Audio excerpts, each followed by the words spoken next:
두 사람이 모리아 산내 정상을 향해 올라가고 있었습니다. 나이가 많은 늙은 아버지와 그리고 젊은 아들 둘이 함께 올라가고 있었습니다. 나이 많은 아버지의 이름은 아브라함. 어느 날 하나님께서 아브라함에게 말씀하셨어요. 네 사랑하는 아들 독자 이삭을 데리고 모리아 산에 가서 번제로 바쳐라. 아들을 죽이라는 거거든요. 100살에 낳은 아들이었어요. 얼마나 귀한 아들이었겠어요. 그런데 아브라함은 그 하나님의 명령에 순종하여 산을 오르고 있는 거예요. 그 옆에 젊은 아들 이삭은 지금 자기의 운명이 어떻게 될지를 전혀 알지 못한 채 자기를 불에 태울 장작들을 등에 메고 산을 오르고 있었습니다. 우리 성도님들이 너무나 잘 아시는 이야기지요. 근본 특세가 축복의 산에 오르라는 제목으로 드려지고 있습니다. 어제 첫날 새벽의 말씀은 그리심산과 에발산, 거기에 명령이 있었지요. 너는 축복받는 사람이 될 것인가 아니면 저주받는 사람이 될 것인가, 그리심의 인생이 될 것인가 에발산의 인생이 될 것인가. 늘 우리는 선택의 기로에 있다는 것입니다. 그리고 오늘 모리아산을 통해서 하나님께서 우리를 축복하시기 전에 우리에게 먼저 순종을 요구하신다는 사실을 우리가 확인하게 될 것입니다. 다시 말씀드립니다. 아버지는 아들을 바치기 위해서 지금 아들과 함께 산을 오르고 있습니다. 너무나 잘 아시는 말씀인데요. 이 장면을 보실 때에 우리 성도님들께서는 어떤 생각이 드세요? 이야, 아브라함 참 대단하다, 그런 생각 드시나요? 저는 이런 생각이 들었습니다. 아니, 뭐 이런 하나님이 다 있나? 성경에서는요, 이 사건의 시작을 이렇게 설명하고 있어요. 창세기 22장 1절을 한번 볼게요. 시작.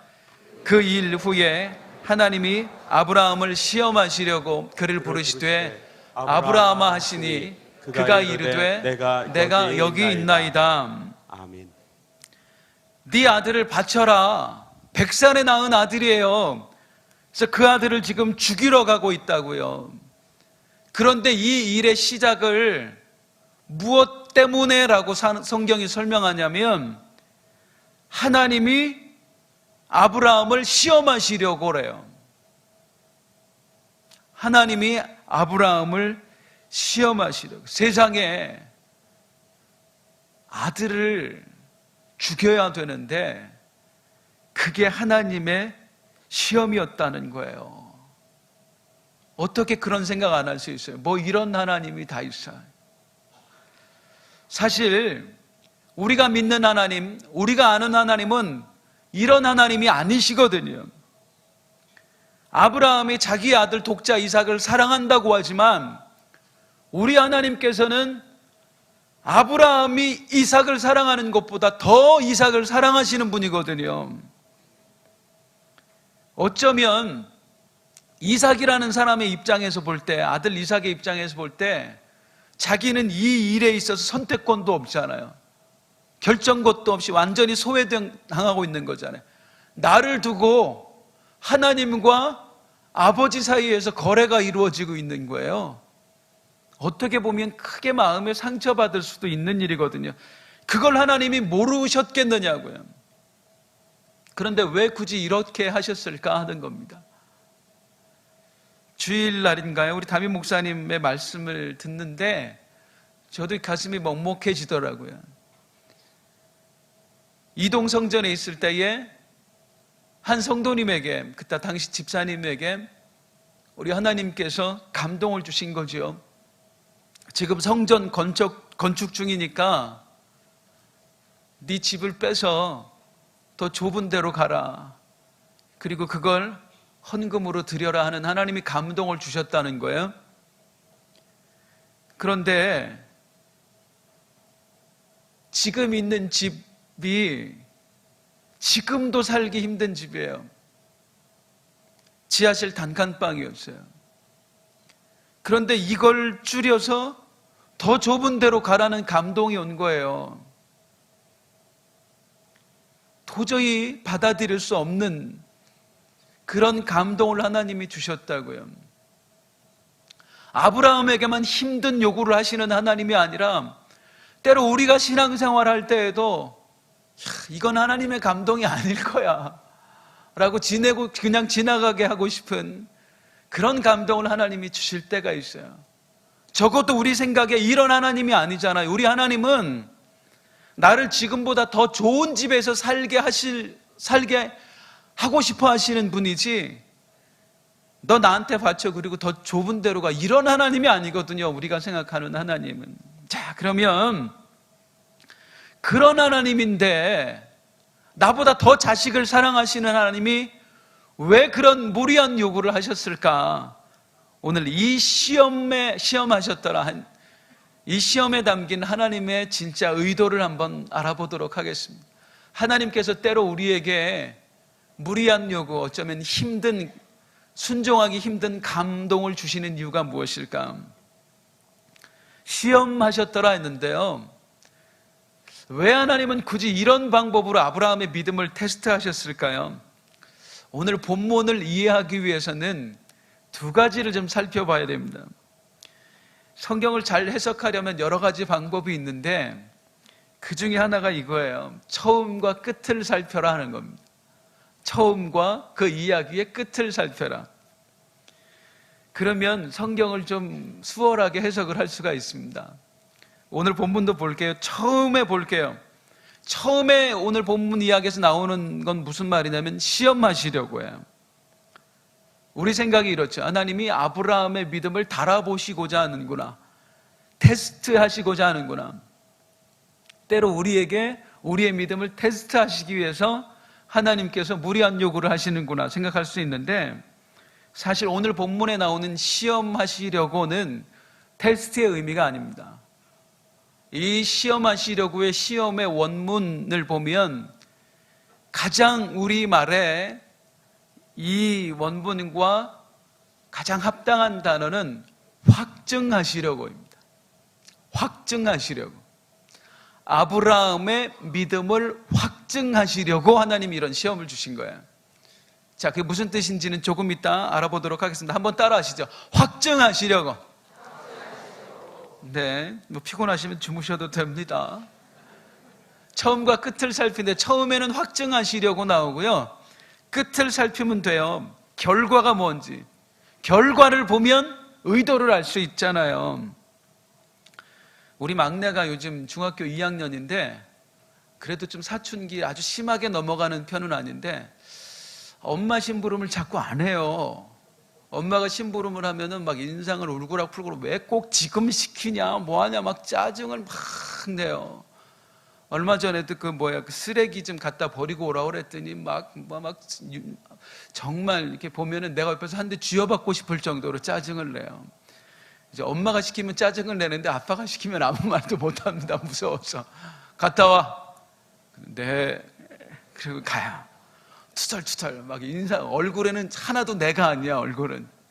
그런데 갔다 오면 제가 그 아이에게 엄마 몰래 용돈을 줘요.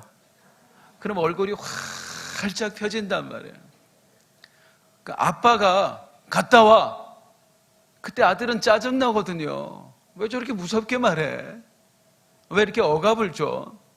그런데 아빠가 너 빨리 버리고 와 하는 얘기는 내가 힘드니까 네가 대신 가져와라가 아니에요. 나는 뭐가 주고 싶어서? 용돈이 주고 싶어서 그 일을 시킨 거예요. 조금 더 인상을 쓰고요. 그리고 또 부모한테 순종하는 거다, 그걸 가르치기 위해서요. 그러니까 결과를 보면 원인을 알 수 있다고요. 의도를 알 수 있다고요. 처음에 용돈을 안 받았을 때 우리 아빠는 왜 나한테만 심부름 시켜 하지만 용돈을 받고 나니까 아는 거예요. 아, 우리 아빠는 나에게 용돈 주려고 심부름 시켰구나. 오늘 말씀도 그래요. 그냥 단순히 보면 하나님이 왜 이삭을 바치라고 했을까? 그런데 결과를 보면 하나님의 의도를 알 수 있다 이겁니다.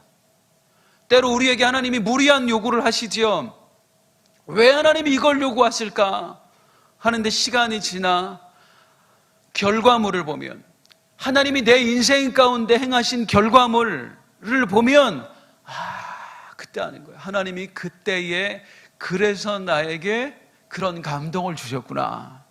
오늘 말씀이 그렇다는 거예요. 그러면 이 모리아산에 어떤 결과가 있었는가? 오늘 아까 읽었지만 16절, 17절, 18절. 자, 16절은 제가 읽을게요. 이르시되 여호와께서 이르시기를 내가 나를 가리켜 맹세하노니 내가 이같이 행하여 내 아들 내 독자도 아끼지 아니하였은지. 이제 바친 거예요. 그리고 하나님이 결과물로 주시는 내용인데 17절, 18절 함께 읽겠습니다. 시작. 내가 내게 큰 복을 주고 내 씨가 크게 번성하여 하늘의 별과 같고 바다의 모래와 같게 하리니 내 씨가 그 대적의 성문을 차지하리라. 내 씨로 말미암아 천하 만민이 복을 받으리니 내가 나의 말을 준행하였음이니라 하셨다 하니라. 하나님께서 아브라함에게 네가 나의 말을 준행하였음이라, 맨 마지막에 보면 네가 나의 말을 들었으니까, 순종했으니까 내가 이렇게 해줄게 하고 주시는 거예요.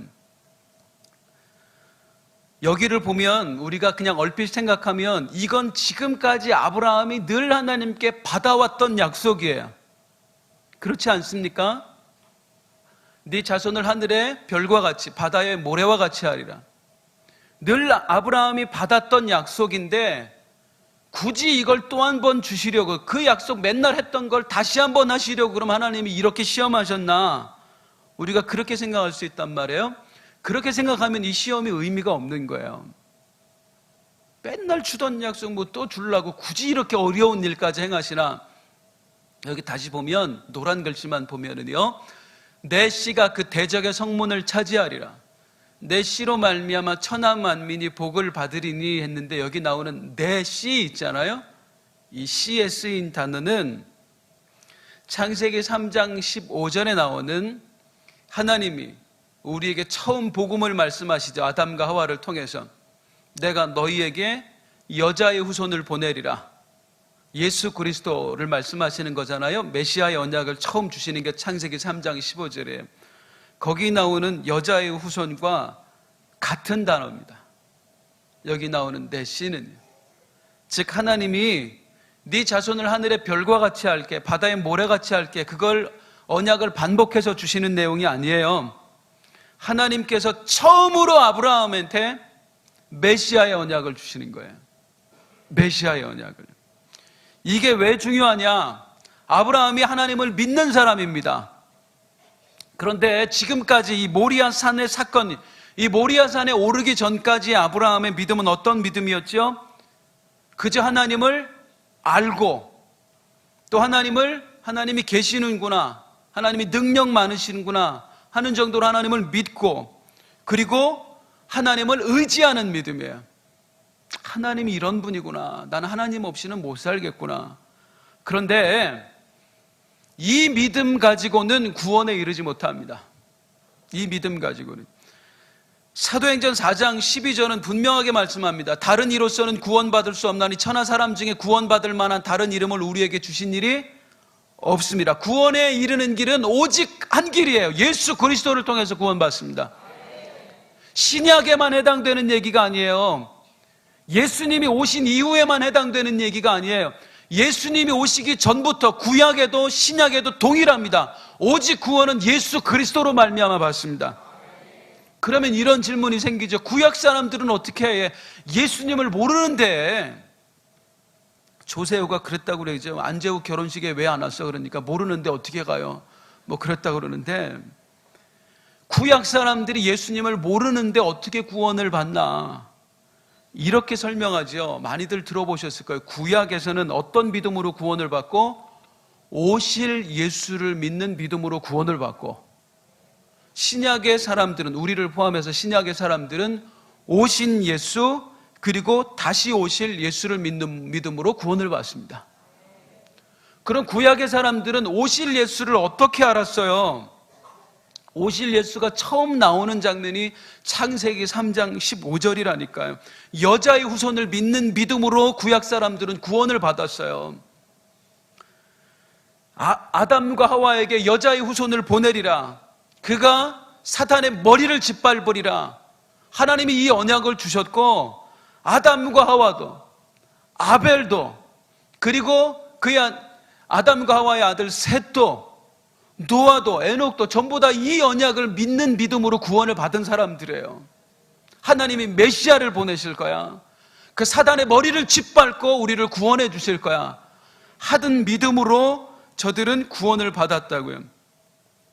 아브라함도 마찬가지예요. 아브라함의 믿음도, 아브라함이 구원을 받으려면 오직 아브라함의 믿음도 같습니다. 오실 예수, 그 여자의 후손을 믿어야만 아브라함도 구원을 받게 되는 것입니다. 하지만 아직 아브라함은 그 믿음이 아니라고요. 아브라함의 믿음은 하나님은 불가능한 일을 행하시는 분이구나.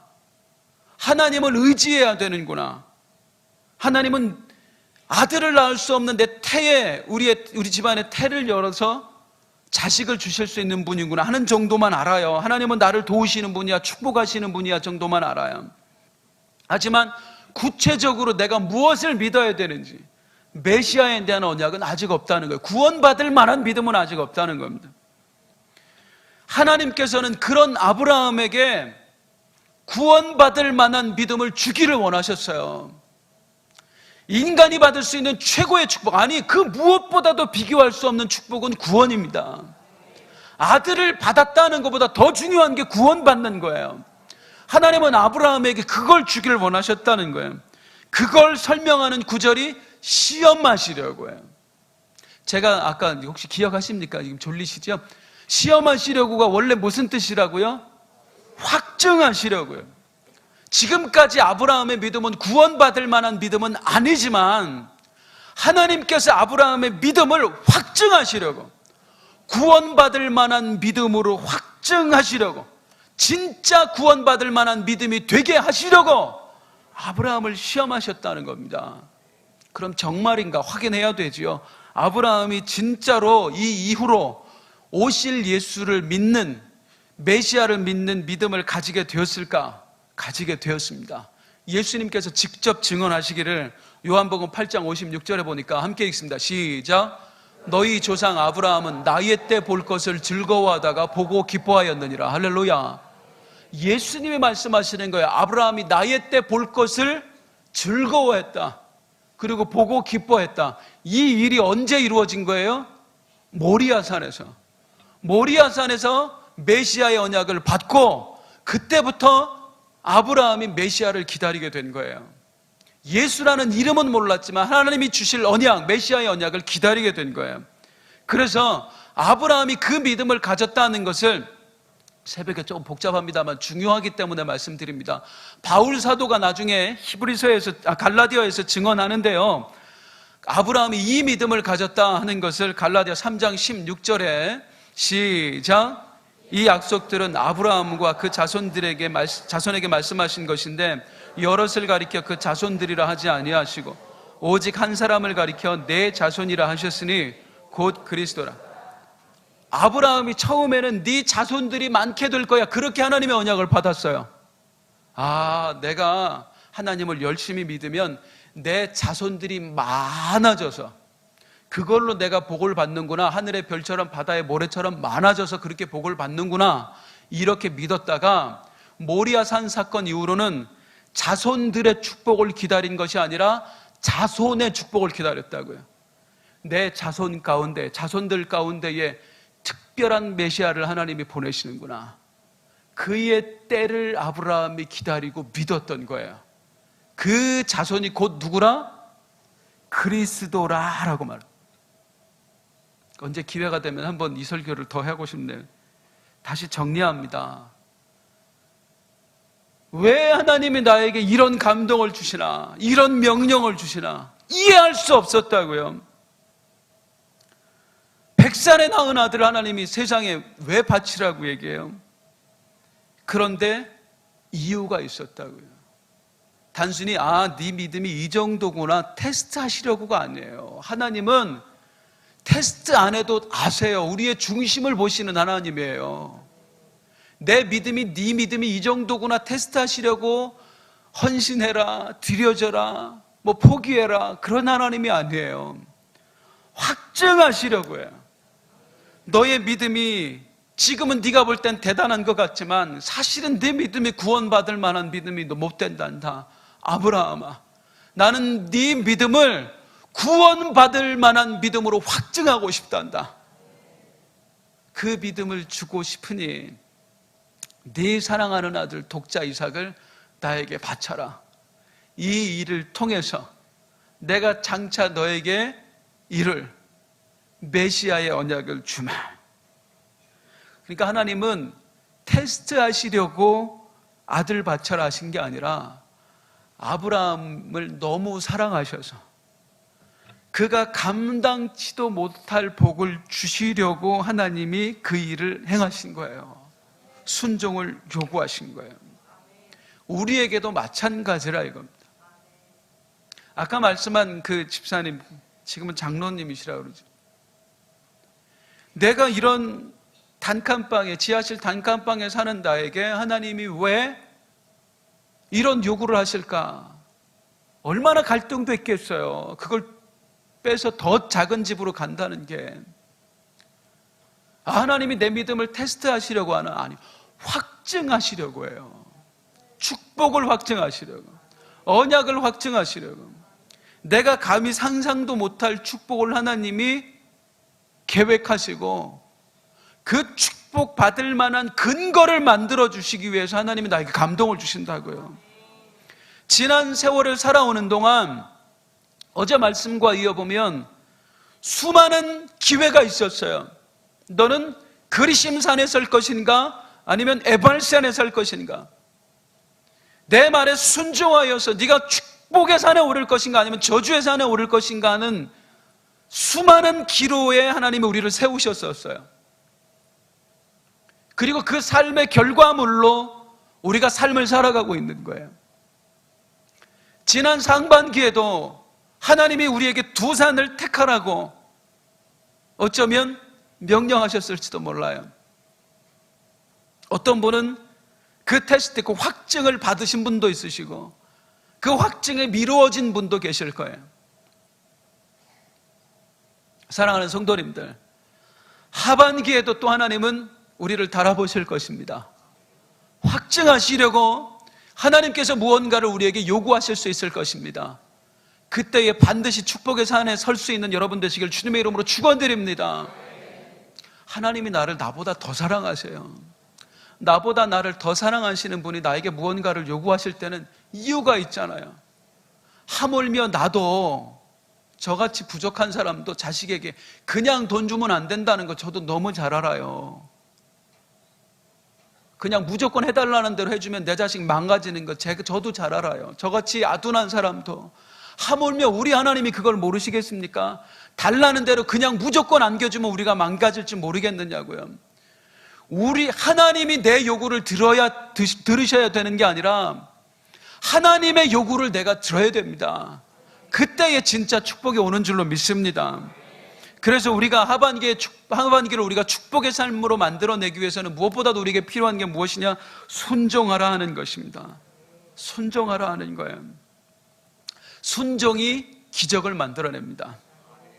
그런데 아브라함이 성경에 보면 어떤 믿음으로 이삭을 바쳤다라고 얘기하냐면 하나님이 다시 살리실 줄로 믿었다 얘기해요. 히브리서에 보면. 그럼 우리 고민이 하나 생기죠. 나는 이런 믿음이 없는데 어쩌나. 하나님이 우리에게 무언가를 요구하실 때 우리는 감당할 믿음이 없어요. 그래 절망스러워요. 두려워요. 무언가 하나님이 우리에게 요구하실까 봐 사실은 두려울 때가 너무나 많아요. 너무나 많아요. 죄송스러운데 제가 어떤 분이 하는 이야기를 들었어요. 진짜로. 야 큰일 났다. 다음 주에 부흥회인데 우연히 들었어요. 다음 주에 부흥회인데 야 이거 하나님의 헌금하시라고 하면 어떡하나. 감동이 와도 꼭 눌러야지.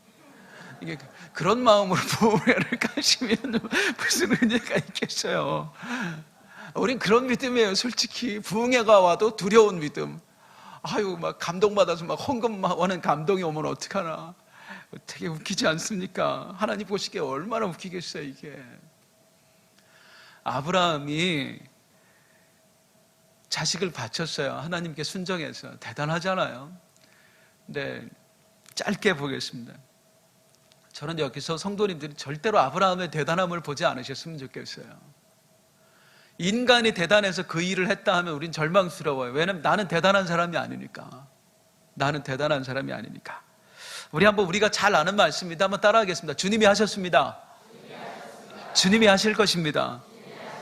아브라함도 마찬가지예요. 아브라함이 한 게 아니에요. 주님이 하게 하신 거예요. 아브라함이 독자 이삭을 바쳤을 때에, 그리고 축복의 길을 선택했을 때에 하나님께서 이런 말씀하세요. 천사를 통해서. 창세기 2장 12절에 보면은요, 한번 읽어보게. 창세기 22장 12절. 제가 좀 건너뛰어서 지금 방송팀이 헤매고 있을 겁니다. 자, 함께 읽어보겠습니다. 시작. 사자가 이르되 그 아이에게 내 손을 대지 말라. 그에게 아무 일도 하지 말라. 내가 내 아들 내 독자까지도 내게 아끼지 아니하였으니 내가 이제야 내가 하나님을 경외하는 줄을 아노라. 따라하겠습니다. 내가 이제야. 여기에 담겨있는 의미가 뭐예요? 지금까지는 너는 이런 믿음이 없었는데, 넌 사실 지금 이때가 아브라함이 하나님을 믿은 지 이삭을 한 20대로 치면 지금 4, 50년 된 거거든요. 하나님 처음 믿은 지. 아브라함이 한 4, 50년 된 거예요.